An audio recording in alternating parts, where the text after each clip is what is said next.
Okay, hello everyone. Today we will learn about the functions of random variables, part 3, which is last part of this chapter. And we will going to cover chapter 6.6 and 6.7. Um, okay, let's go. Chapter 6.6 is multivariable transformations using Jacobian. This is an extension from the method of transformation that we have learned in chapter 6.4. In chapter 6.4, we learned this. This is method of transformation. And this is univariate version. There's univariate u and y, and we multiplied this one, and actually we can extend it to multivariate version. But here I will not prove the theoretical things why this method of Jacobian holds, but if you are curious about why this method is true, then you should learn about the multivariate calculus class in math department, or probably you can search for multivariate calculus and the method of Jacobian, then probably you can find one. And but from here I will just give you some intuitions, and the reason I'd like to cover this method is that if you use this method, it's easier for some of problems. So it's useful to know. It's useful skill to know. So that's why I'm explaining it to you. So the situation is something like this. Suppose that y1 and y2 are jointly continuous random variables, and we know the distribution function for y1 and y2, fy1, y2. This is density function, and that u1 is y1 plus y2, and u2 is y1 minus y2. Then how can we find the joint density function of u1 and u2? So to solve this, in multivariate calculus class, there is something like this. Here's a double integration of f of y1 comma y2 dy1 dy2, and actually for this one we can rewrite this with function g of u1 and u2. Let's g of u1 and u2 is a rewritten version of f of y1 and y2, and then probably this is du1 du2, and if you want to make these integral equivalent, then you should multiply a constant which is determinant of Jacobian matrix, which is dy1 dy2 du1 du2. So you should multiply this Jacobian matrix. So here the intuition here is that if you cancel this du1 du2 du1 du2, then it's dy1 dy2, and this is a rewritten version of f of y1 y2. So intuitively this one may make sense, and so this is so for the Regulus proof for this one, you should look for multivariate calculus course and the method of Jacobian. Then you can find this one. And yeah, okay. And here's the bivariate version of this method, the bivariate transformation method. And suppose y1 and y2 are continuous random variable with joint density function of f of y1, y2, and that for all y1, y2, such that f of y1, y2 is greater than 0, and let u1 is function of y1 and y2, and let u2 a function of y1 and y2, h2, that's a different function, and we can rewrite y1 with respect to u1 and u2, and also y2 as a function of u1 and u2. And the Jacobian matrix is defined like this. And when you are calculating f of u1, u2, then this is the rewritten version. So in previous slide, g of y1 and y2, g um,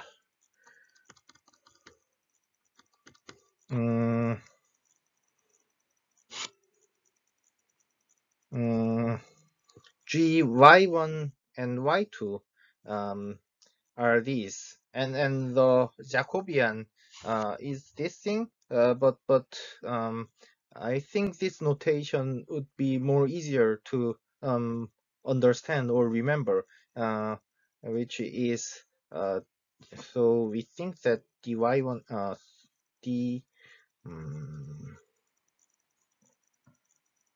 du1 du2 dy1 dy2. So the Jacobian is this thing. Okay, and I think try to understand the formula that is convenient for you. For me, this notation is easier than the description in the textbook. So I will try to solve the exercise problems, and you will know what I mean. Okay, let's move on to example 6.8, and which is from chapter 6.4, the method of transformations. And when I was teaching 6.4, I told you that I will go back to this example after we learned the Jacobian method. Okay, so to solve it, probably we will first define u1 as y1 plus y2, and let u2 is y2. Okay, and what we want is we want to find the function of u1 and u2, g u1 and u2, and this is actually f of y1 and y2, and we have Jacobian. Here we think that here is du1 du2 here, and here dy1 dy2 here, and so this one goes to this side. So this Jacobian is dy1 dy2 divided by du1 du2. So this quantity is Jacobian determinant of dy1 dy2 du1 du2. Okay, so here let's write y2 equals u1, y1 is u1 minus u2, and so this Jacobian is determinant of here dy1 du1, dy2 du1, dy1 du2, and dy2 du2. And the Jacobian, sometimes probably you may be confused whether this quantity and this quantity switched, but this doesn't matter because you are calculating determinant. So this is actually these two times minus these two. So actually we just calculate dy1 du1. dy1 du1 is 1, and dy2 du1 dy2 du1 it's 0, and dy1 du2 is minus 1, and dy2 du2 and that this is 1, so it is 1 minus 0 is 1. So this Jacobian quantity is 1, and so this f of y1 comma y2 is actually f of u1 minus u2, u1 minus u2, comma y2 is u2, u2. Okay, so this is e to the minus u1 minus u2 plus u2, and this u2 cancelled, and also we have this region, so u2 is greater than 0, and u1 minus u2 is greater than 0, and so the region is, let's say here is u1, here's u2, and u2 is greater than 0, which is this side, and also u1 is greater than u2. u1 is greater than u2. This is this side, and so the region is here. Okay, so you want to calculate GU2, GU1. So you should integrate this G1, GU2. This is integrate with respect to DU2, DU2 of E of minus U1, and for DU2, you integrate with respect to U2. So it's from 0 to U1. So integration is from 0 to U1. And so what's this integration? We are integrating this with respect to U2. So e to the minus U1 times U2, and U2 is from 0 to U1. So this is U1 e to the minus U1, and U1 is greater than or equal to 0, and 0 otherwise. Okay, so this is what you get. G of U1, which is U1 is y1 plus y2, and the density function is this one. Okay. Okay, let's move on to example 6.14 from chapter 6.6. Let y1 and y2 be independent exponential random variables, both with mean beta is greater than 0, and find the density function for this. And here f of y1, it is exponential distribution, so it is 1 over beta e to the minus beta y1, and 0 y1 is greater than 0 otherwise. And so the joint density function of f of y1 and y2, the joint density function is 1 over beta squared e to the minus beta y1 plus y2. Since both are independent, you multiply fy1 y1 times, this is fy1 times fy2, so you can find this one, y1 y2 is greater than or equal to 0, and 0 otherwise. Okay, and from here, let u1 is y1 over y1 plus y2, and let u2 is y1 plus y2. Okay, and from here,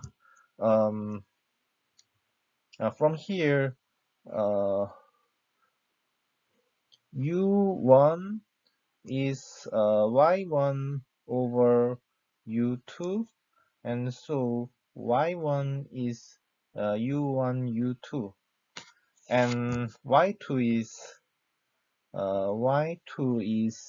u2 minus y1. Y2 is u2 minus y1, which is u2 minus u1 u2. Okay, and so if you'd like to calculate g of u1 and u2, if you want to find g of u1 and u2, this is f of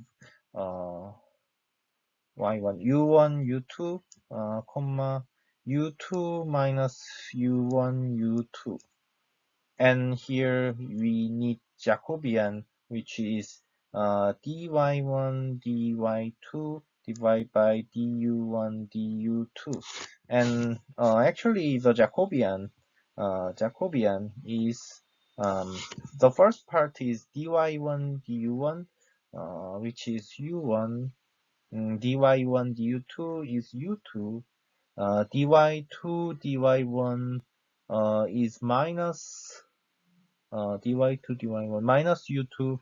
Oh, wait a minute.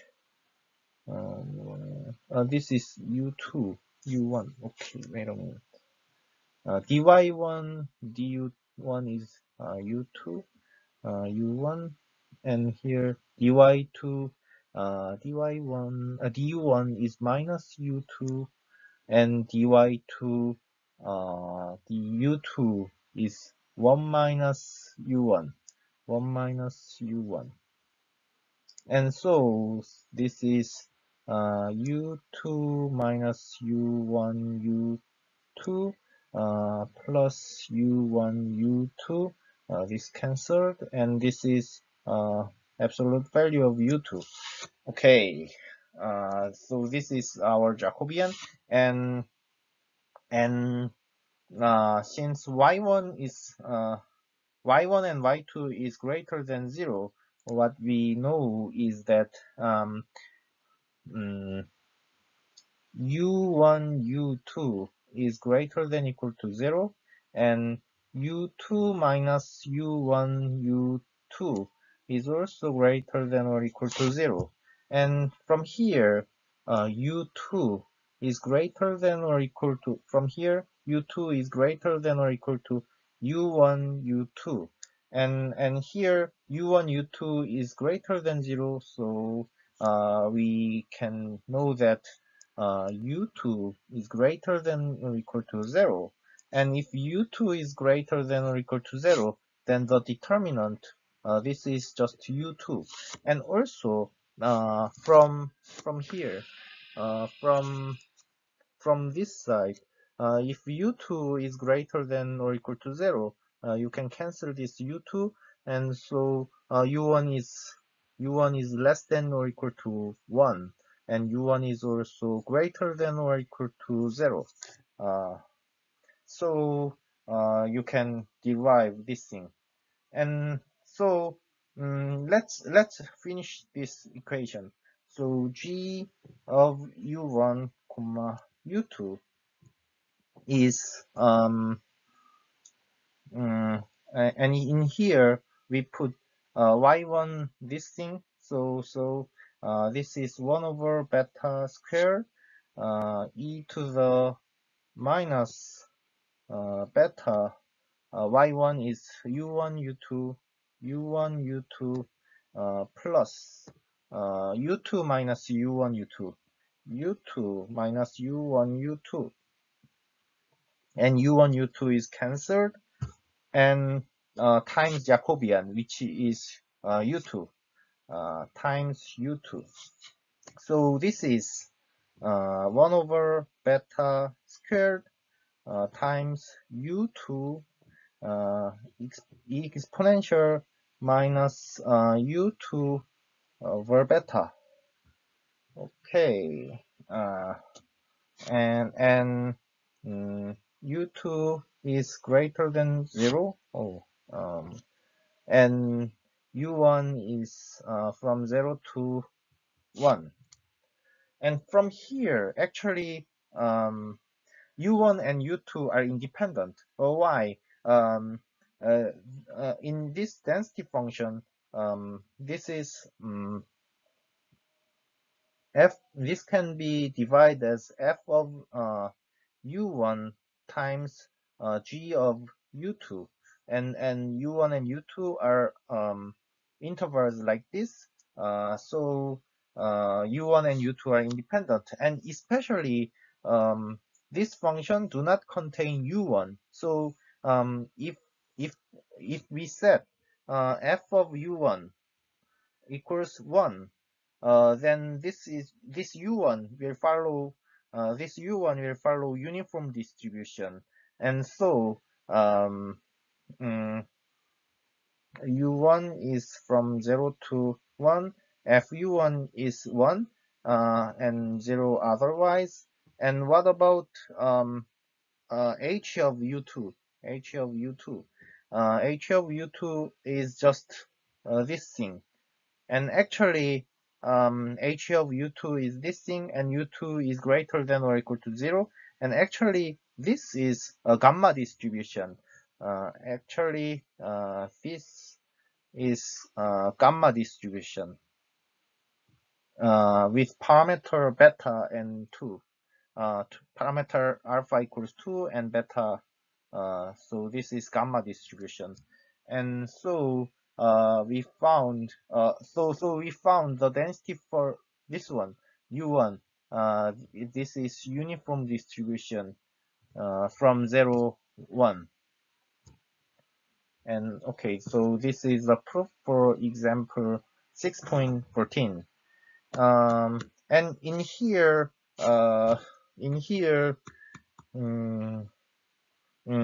since the interval of u1 and u2 are like this, so you can use the theorem to find each of u1 and u2 directly. However, if you cannot use that theorem, probably you can integrate this joint distribution with respect to u2 to calculate the distribution of u1.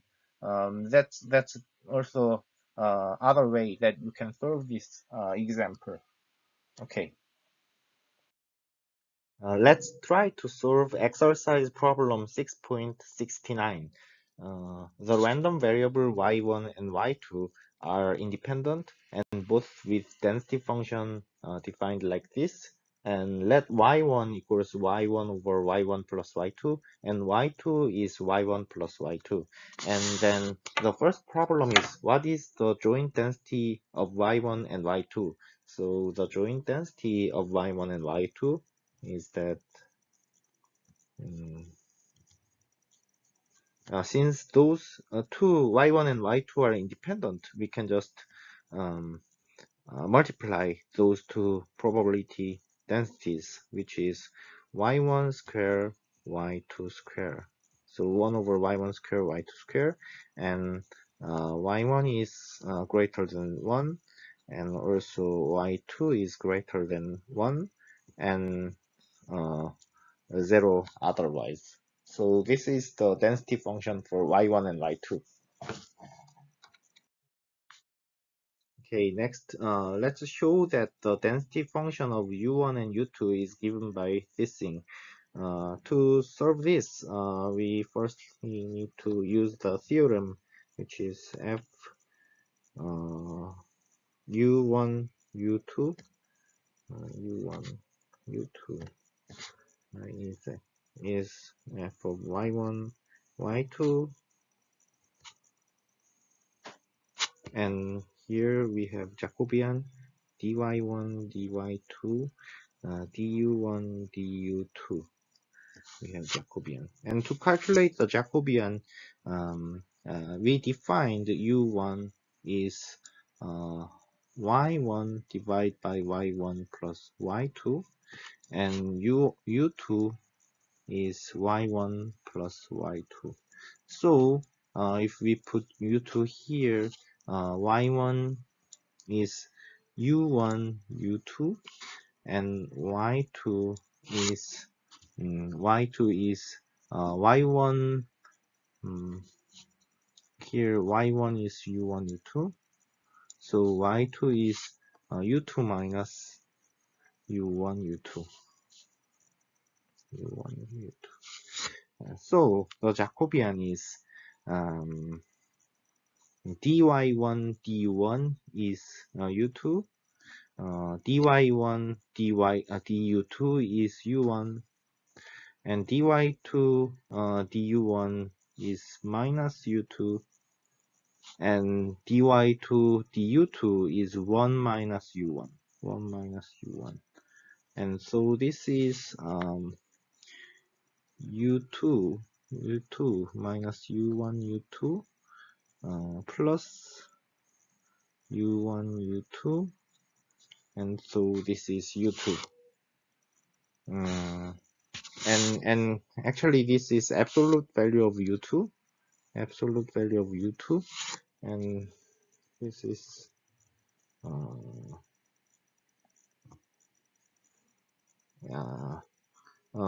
the f of y1 comma y2, y1 y2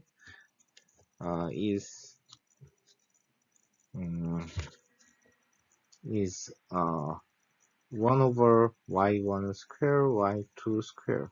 So let's put y1 square u1 u2 and y2 square this. So this is 1 over u1 u2 squared, and u2 minus u1 u2 squared, and also absolute value of u2. Okay, and let's solve for the domain, this thing. From here, let's think about this. So y1 and y2 both are greater than 1. So y1 and y2 both are greater than 1. So firstly, u1, u2 is greater than 1, and this is actually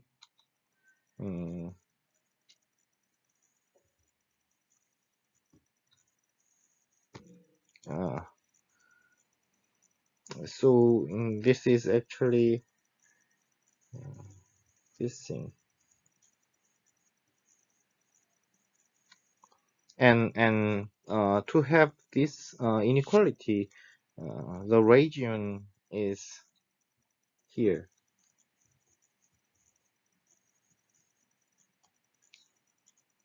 And what about this thing, u2 1 minus u1? For this thing,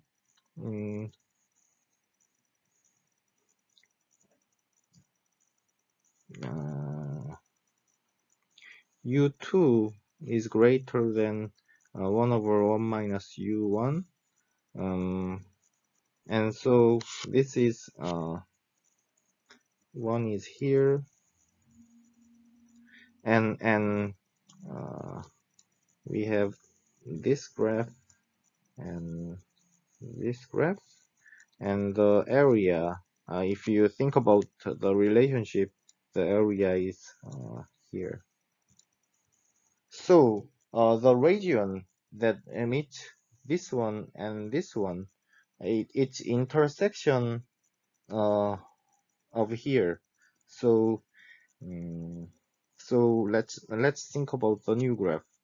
The new graph is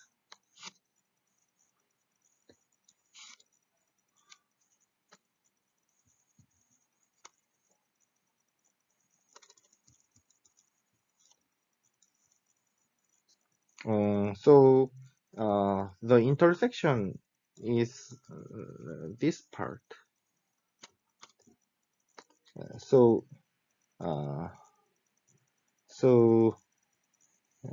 this is for this, and this is for this, and the intersection part is this thing. And let's try to calculate where they meet. If you solve for u1 u2 equals 1 and u2 1 minus u1 equals 1, then you can check that u1 is 1 over u2. So u1 is 1 over u2, and you solve it for u2, then you can calculate u2 is 2. And if you put u2 is 2, you can calculate u1 is 1 over 2. So here the point is this point is 1 over 2, and u2 this point is 2. And so we can write this interval as if this interval, if u2 part is less than 1 over 2 and greater than 0. So if u2 is greater than 0 and less than 1 over 2, then where is this area? This is u2 is greater than 1 over u1. So this is this part. This is this half part. And what about the other part? So if u2 is greater than 1 over 2 and less than 1, then this part. So it is 1 over 1 minus u1. u2 is greater than 1 over 1 minus u2. And as you can see, u2 is greater than 0. So this so this absolute value of u is equal to u2, and so it's very hard to find the space for finish the equation. However, if you solve this equation, you can check that this is exactly same as this one, and also the region here, it's exactly this one. You can check that. Think about this by yourself, and you will find out, I think. And if you have questions, ask me. I will explain it more details. And the number C, sketch the region where fu1, u2 is greater than 0. And that region is this thing. So you sketch it for this one, which is one, yeah, this thing. This is answer for C, and let's move on. Okay, let's go to D. Show that the marginal density of U1 is like this, and in the previous example C, you sketch the region defined, which is U1 here, U2 here, and here is 1, 2, and we have one graph here, and the other graph here, and oh, actually 2 is here, but anyway, and so here's 1 over 2, and so if you want to calculate the density, if you want to calculate the density f of u1, and what you usually do is we integrate with respect to u2 side, du2, and for the joint density function u1, u2, u1, u2, and so you can calculate the density function of u1 by integrating the joint density function with respect to u2. And actually, for this one, the region defined differently for with respect to the value of u1. So if u1 is from 0 to 1 over 2, then the region u2 here is greater than 1 over 1 over u1. So um, so u2 is greater than 1 over u1. So 1 over u1 to infinity when this when u1 is this range. And what about u1 is from 1 over 2 to 1? For this one, u2 is 1 minus u1, 1 over 1 minus u1, greater than 1 minus 1 over 1 minus u1. So we integrate f of u1, u2, the joint density. For this case, you integrate from 1 over 1 minus u1 to the infinity. So calculate these quantities by yourself, then you can check that they are same as this thing and that thing. You can check it by yourself, and it will have zero otherwise. And what about the independence of u1 and u2? And the joint density of u1 and u2, it's not rectangular region. It's defined like this. And so if you look at the joint density, it's not rectangular region, so it's not independent. So not independent. Okay. And homework for 6.6 is 6.64. Let's move on to chapter 6.7, order statistics. We often observe the random variables according to their magnitude, from big one to smaller ones. So the resulting ordered variables are called order statistics. Let y1, y2, yn be the independent continuous random variables with distribution function fy and density function small fy. Then we denote ordered random variable yi by this. So we use y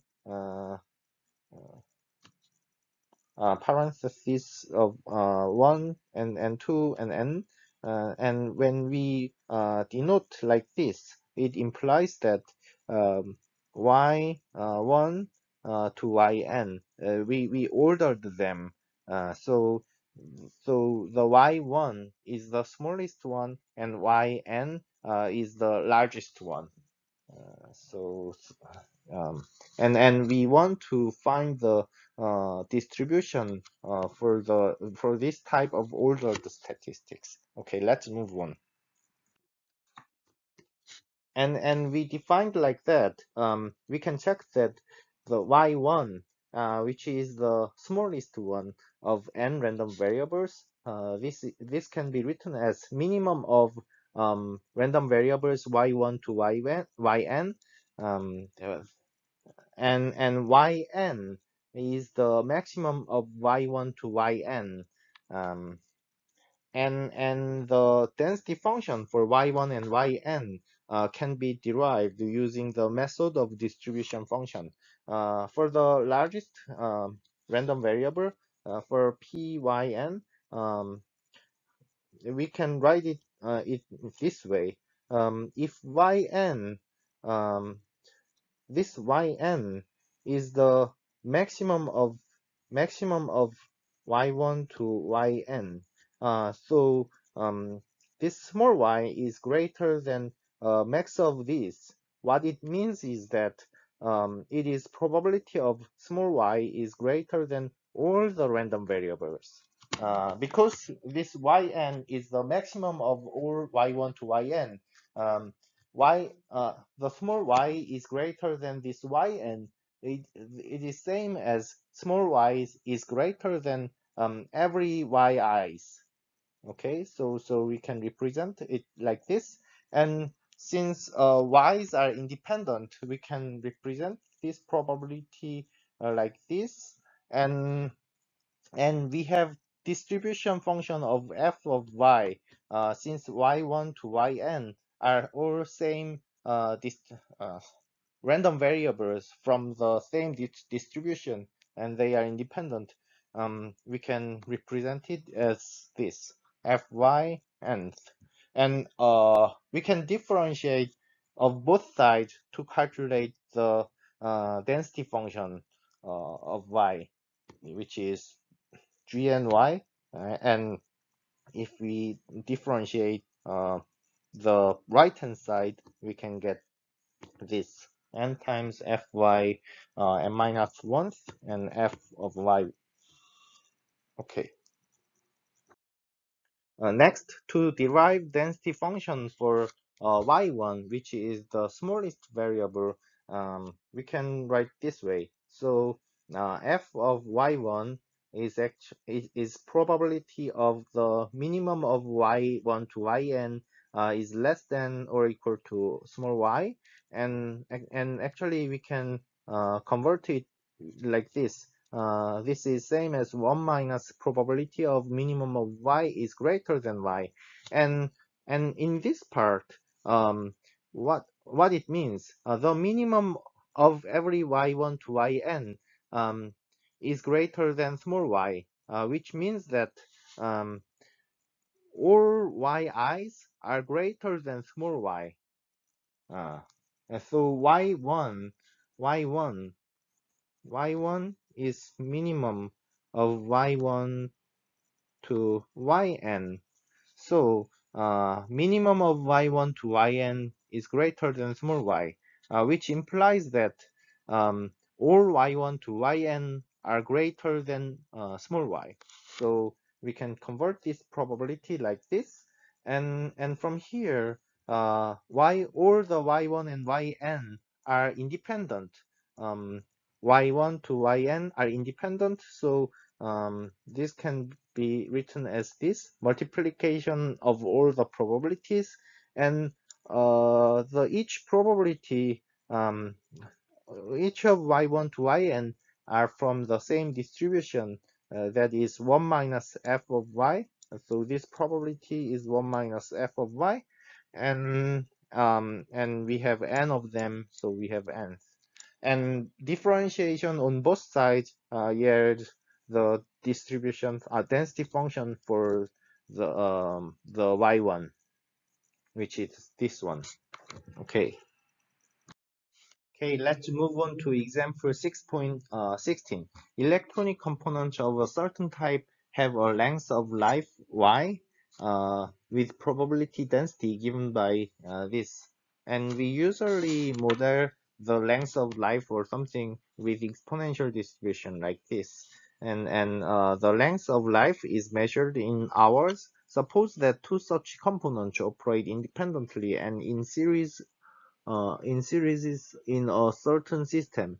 Hence, the system fails when either component fails. So one of two systems, if one dies, then whole system fails.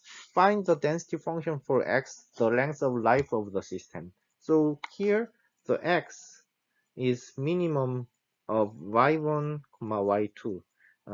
If one of the thing fails, and then the whole system fails, so x is minimum of y1 and y2, and so this is actually, this x is actually y, the order statistic y1. So we can calculate g1 y with the formula that we learned in the previous slide, which is in here n is 2, so 2 times 1 minus fy 1 small fy density function, and yeah, this one. And here the f of y fy this is probability of y is less than or equal to small y, which is from 0 to y, 1 over 100 e to the minus y over 100 dy, and this is minus e to the minus y over 100, 0 to y, and this is 1 minus e to the minus y over 100. And so we put it here, and we will get 2 minus 1 minus this thing is e to the minus y over 100, and f of y, it is 1 over 100 times e to the minus y over 100. And so this is 1 over 50 e to the minus y over 50, because this one plus this one is this one. And so this is this one if y is greater than 0, and otherwise it is 0. So this is the density function for x.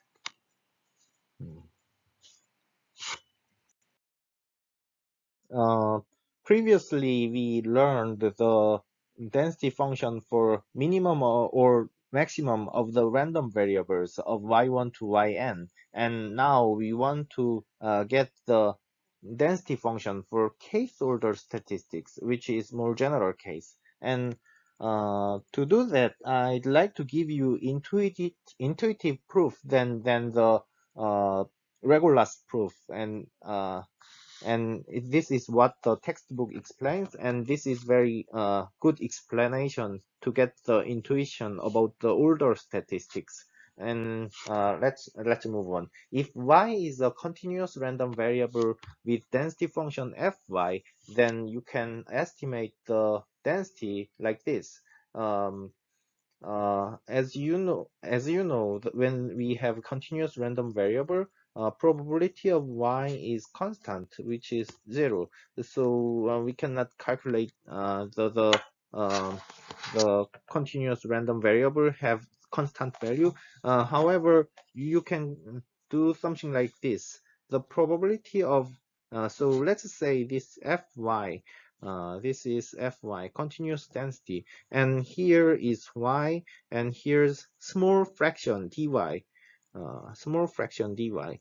And so if dy is very small, then you can estimate this probability, y plus dy, and you can estimate this probability by fy dy, because you can calculate this rectangle, and you can say that that's estimate for this probability, and we will going to use this notation to calculate case order statistics yk, and let yk be the case order statistics, and in the previous notation, this can be estimated as the density function for case uh, density function for case uh,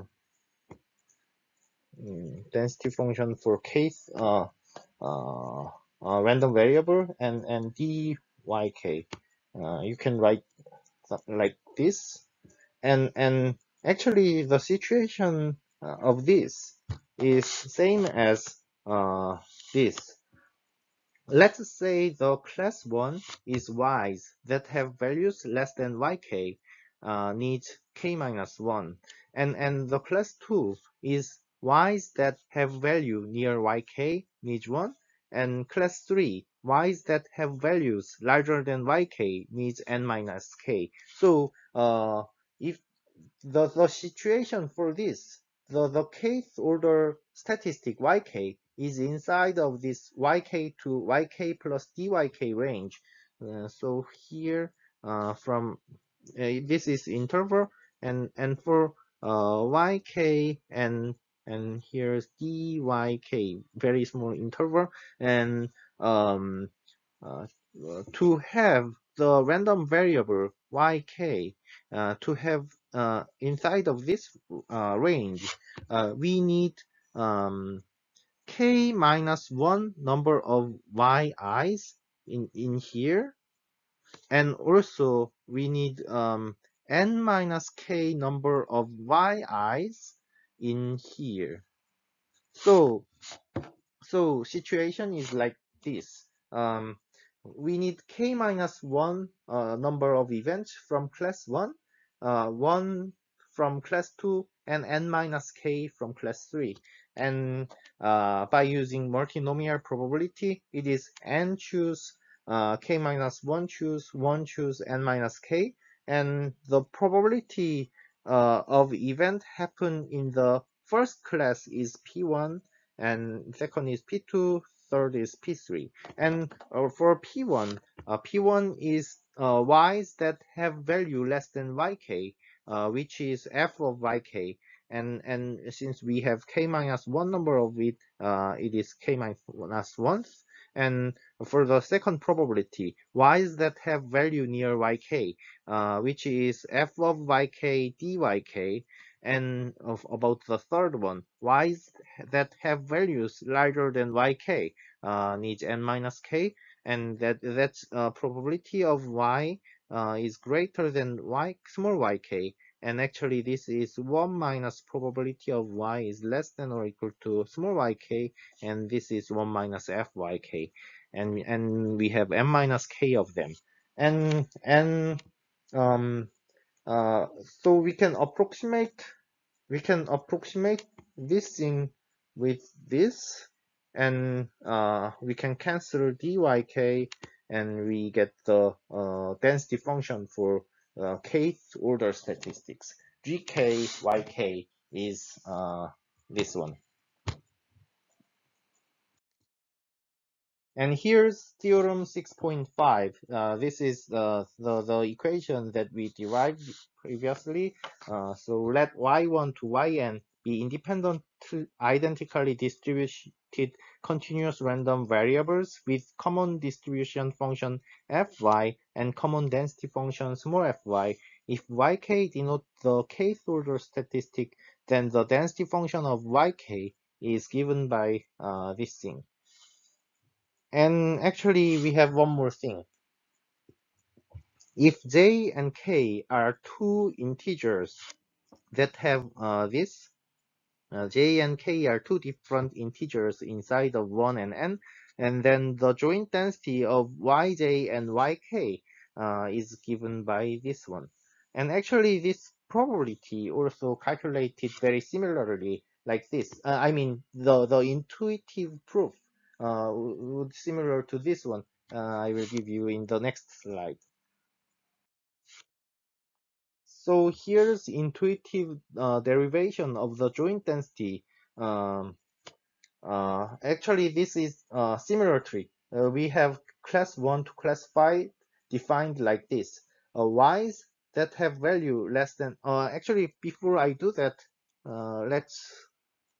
here's yj, and here's yk, and j, k, jk are integers inside of 1 and n. So j is yj is the jth order statistics, and yk is kth order random variable. And so we want to have j minus 1 events inside of here. J minus 1 events inside of here, and jth event happen inside of this range, and here k minus 1 minus j event happen inside here. Then we sum up j minus 1 plus this one plus 1. We have k minus 1 event or in here. So the kth event happen at this time point, and from here we need n minus k events happen to have all n events. So this is again a similar situation, and we can define multinomial probability density to calculate this thing. So to calculate probability of this thing, this can be derived as g yj yk mm,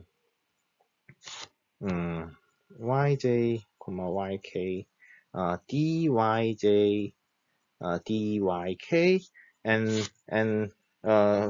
this can be approximated, and this can be approximated the multinomial probability. N choose j minus 1 choose k minus 1 minus j choose 1 choose n minus k, and we have p1 j minus 1 p2 1 p3 k minus 1 minus j p4 1 p5 n minus k, and you can similarly get some get something, and you cancel dyj dyk, and then you will get the equation in the previous theorem. Okay. Let's move on to example 6.18. Suppose that y1 to y5 denotes a random sample from a uniform distribution defined on the interval from 0 to 1, that is uniform distribution, and find the density function for the second order statistic. Also give the joint density function for the second and fourth order statistics. So what we want to calculate is we want to find second order statistics, density function for second order statistics, and also we want to find density function for second and fourth order statistics. And to do that, actually, we can use the formula that we learned in the previous slide. To do that, to calculate G2, Y2, in here, n is 5, so 5 factorial over second statistic, 2 minus 1, 1 factorial, and n minus 2, 3 factorial, and f of yk, which is f of yk, here f of yk is probability of y is less than or equal to small yk, and here the uniform density, it is from 0 to yk1 dyk, so dy, so this is yk. So so f of yk, it is yk, and k minus 1 is 1, and 1 minus fyk, so it is 1 minus yk, and m minus 2 is 3, 5 minus 2 is 3, and f of yk, which is 1, and so this is the density function for the second order statistics. And here y2 is from 0 to 1. Okay, and what about G2, 4, Y2, Y4? The second joint density for second and fourth order statistic. It is we can use the formula here, 5 factorial over 2 minus 1 is 1 factorial, k minus 4 minus 1 minus 2, which is 1 factorial, and n minus k, 5 minus 4 is 1 factorial, and f of yj is yj, yj, j is 2, so once, and here f of yk is yk minus yj,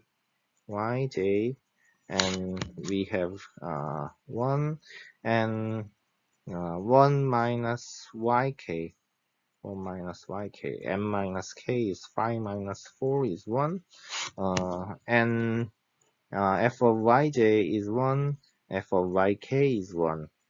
And so this is a joint density. So here yj, yk